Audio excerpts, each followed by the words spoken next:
Hi there, it's Rachel Thexton with Rachel Thexton Connects. I'm doing a Rachel Thexton Gets Personal or Rachel Gets Personal monologue today from Southwest Florida. I'm in an alternative setting today, as you can see visually, and it's beautiful in Fort Myers. We're here for 3 weeks. Part of that time is spent working, and the other part having some time off with my family. So we're really enjoying it so far. There's a few things that I wanted to talk about today in this short monologue at the end of 2024.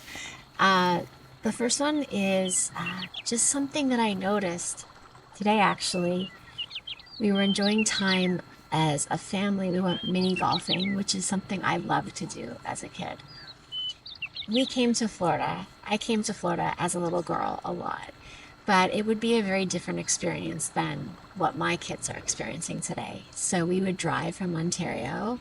My poppy, my grandfather, would drive, and he never wanted to stop. So it'd be the full ride from Ontario all the way down to Florida. So it's, 25, 26 hours, depending on where in Florida we were going.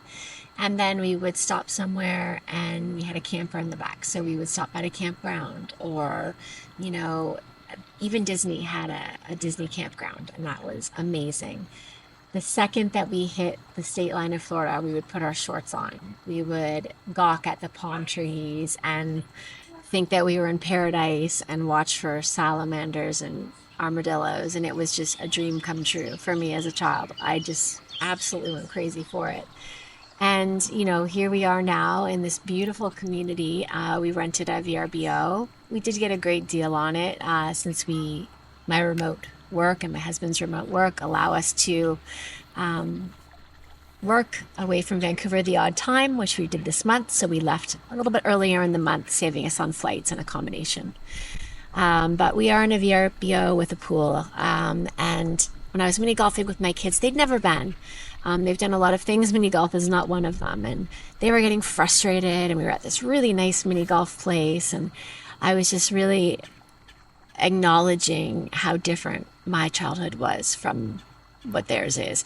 And, my kids have a lot of advantages, good advantages when it comes to, things I didn't have as a child. And I don't mean material things, but, just a little bit more stability in the home and things like that. But, there is something to be said for growing up under more humble circumstances. I think I really did. I know that I learned the value of working really hard for what you want in life. And my husband and I have had a lot of discussions on this trip as to how we make some changes so that our kids grow up to be hardworking, humble human beings. Sometimes we try to overcompensate, I think, for what we didn't have. And we go too far, I think, as parents sometime. I don't mean us, my husband and I, although we do, but I mean us in general. We overcompensate for what we didn't have as kids. And that can be really good to some degree, but sometimes I think we take it too far. I think my husband and I have recognized we've done that. And so we have to kind of, switch gears a little bit. And my kids are kind and loving and wonderful humans, but there are some areas for improvement, and those are areas that we recognized today and over the past few days. My trips to Florida, when I was a little girl and we drive down, I always used to get one of these disposable cameras, and I don't know, 28 or 26 pictures on it, and that was for the trip, and I'd save up for a long time for this camera. And one time I think I even got an underwater camera that you could use in the pool and at the beach, which was really exciting. And 5 out of your 27 pictures come out blurry, and that's just the way that goes, but you still be so excited.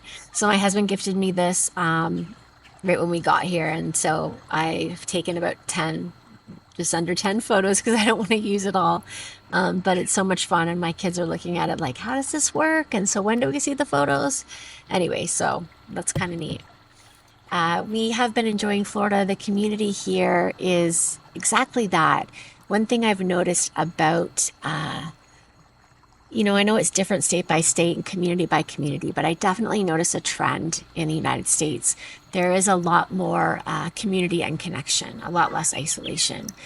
We've been here for only days, and the neighbors, we've met several of our neighbors. One of our neighbors here brought over a bag of sand toys for the kids to use. We went to the beach, so we didn't have to purchase those while we're staying here. And just little things, you say hi to people, you wave at people when you drive by them in your community. People's mailboxes are decorated, and it's just a real community feel. So it's interesting. And people did ask us before we came to Florida this year, especially after Trump's win, how the political climate would be and how we would feel being here. We haven't noticed a difference. As many of you know, we are a biracial family. My husband is a man of color. And so I wondered about that too. And again, we haven't noticed anything at all. People have been extremely friendly to both my husband and myself, going out of their way to be helpful and kind. So that has been our experience of Southwest Florida to date. And we've been here one other time and had a similar experience and loved it. So we have thought about saving up to invest in a small piece of real estate here in Florida, rent it out the majority of the year and use it for vacation, and then hopefully one day use it more. We've recognized that as a family of 5, 3 children and 2 adults, it's unlikely that we'll be buying real estate in the near future in Vancouver.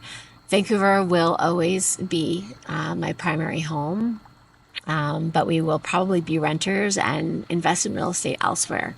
That's just a reality that we've come to as a family, given our circumstances, our needs, the size of our family, all of those things. But obviously, if you're able to purchase in Vancouver, it's never going to be a bad decision or a bad investment, poor investment. Yeah, the beach is here. Amazing. So beautiful. I think I get more excitement out of this than anyone. But my kids excitement can be contagious, I've realized. So, as I get excited about finding shells on the beach, then my kids do too. And we've been finding these amazing shells that I don't ever remember seeing when I was a little girl. So the beaches in the area are recovering from the past hurricanes. I know it really hurt the state, and we've heard some about that. We've noticed areas in which they're still in the process of cleaning up debris. A lot of the environment, trees taken right out of the roots. It really, I know, affected the economy here and people in their, jobs, employment, well-being. So kudos to the community here. They just come together and just rebuild when storms like that happen. And I wonder what would happen in Vancouver if we face that kind of environmental catastrophe in which we have no control over. Anyway, these beautiful beaches and shells, and it's only been a matter of months, and they've cleaned up these beaches and they're stunning. It's amazing. As I've been here, also been enjoying, we're a Christian family, as I've mentioned before. That being said, I have absolutely no judgment around anyone's choice of faith. I think everyone has to take their own path, and the most important thing is having, a true, loving, kind heart. But one thing that I have really enjoyed is being able to kind of see a lot more Christian learning options here. So there's a large Christian bookstore here that we went to, and I picked up this book. I got a lot of response from this when I posted it online on Instagram.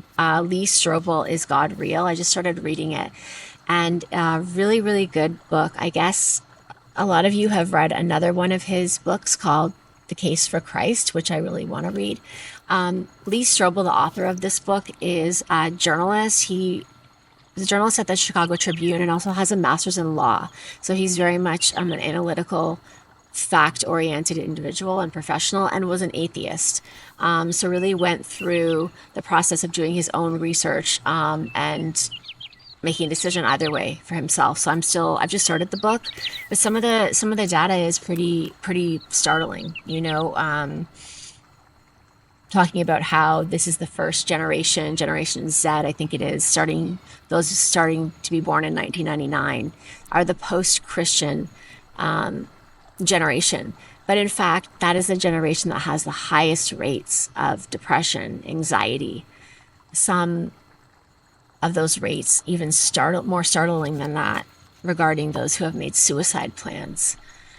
So I don't think this has anything to do with, whether or not you're a Christian or not, but just having a faith and a spiritual focus and knowing that you have a purpose. And I think that is something that it really is a core part of a person that allows them to navigate their way through really challenging times, such as COVID, isolation, poor economy, how things are going for international students in Canada currently, which is really, really tough. I can only imagine.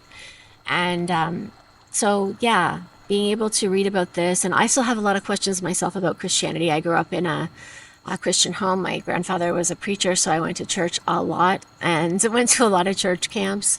I kind of walked away from my faith for a long time and returned to it with fresh eyes. And so I've been kind of learning and reading a lot while here about that. And this kind of book is interesting because it's, the facts and how does someone who is or was an atheist look at things versus, as they navigate their journey, how they see things. I just wanted to, I'm so grateful for everyone who listens, watches the podcast. My last episode with Kahani Pictures founder, Inder Nirwan. Fantastic discussion. His work is just so incredibly impactful. The way that he tells stories. One thing that I really appreciated, I was looking through the website at the films, and anytime I saw a film that involved Canadian environment or land or animals, there was always the perspective of Indigenous nation that was in that area. And I thought that was really amazing because that's often missing. And it wasn't someone else speaking on behalf of the Indigenous nation. It was the Indigenous leaders speaking on behalf of their stories and their perspective. So kudos to Kahani Pictures for really ensuring that they incorporate the Indigenous perspective into those stories because they are so vital. And those discussions and that discussion, I really, really enjoyed. We have some great discussions planned for the podcast for 2025. I look forward to sharing them with you. And we're blessed to be able to spend the time that we do here. I'm trying really, really hard to take time away from work and to not have that burnout, to have the balance, to take better care of myself. I'm not so great at that. I'm a bit of a micromanager.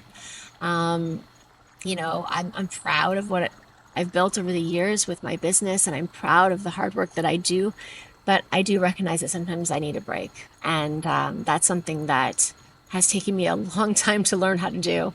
So here I am doing that part-time, but I appreciate each and every one of you for listening, and I hope to have more underrepresented voices in 2025. And by that, I mean, everyday folks who have amazing things to share, who do impactful work, who have stories to tell, who have issues to share, perspectives on or advocate for.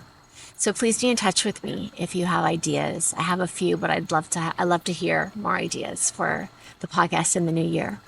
Thank you so much. Signing off now from Southwestern Florida, and wishing you health and peace, love, and purpose over the holidays and into the new year. And I have so many things to be grateful for, including this podcast and this podcast community. So be kind and truly connect. You are listening to Rachel Thexton Connects. And this is Rachel Gets Personal. Thank you so much. Happy holidays.